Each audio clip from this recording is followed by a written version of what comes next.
if we look to the answer as to why for so many years we achieved so much, prospered as no other people on earth, it was because here in this land we unleashed the energy and individual genius of man to a greater extent than has ever been done before. Freedom and the dignity of the individual have been more available and assured here than in any other place on earth. The price for this freedom at times has been high, but we have never been unwilling to pay that price. Those who say that we're in a time when there are no heroes, they just don't know where to look.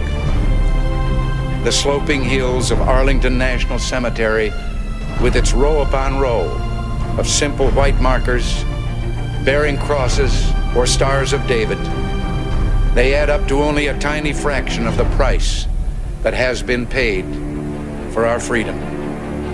Each one of those markers is a monument to the kind of hero I spoke of earlier.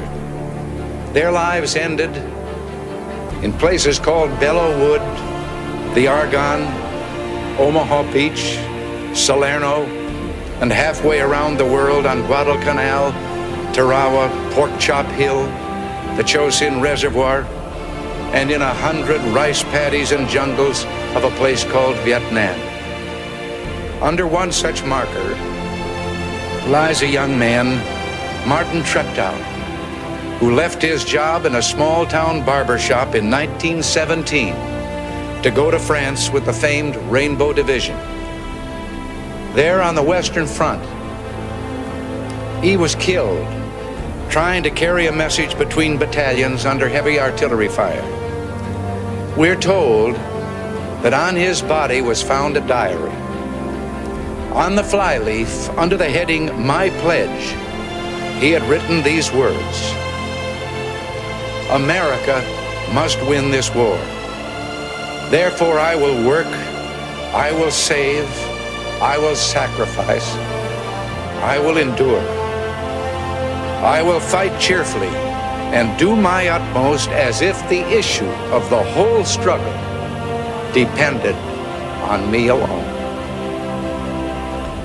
We must realize that no arsenal or no weapon in the arsenals of the world is so formidable as the will and moral courage of free men and women. It is a weapon our adversaries in today's world do not have. It is a weapon that we as Americans do have.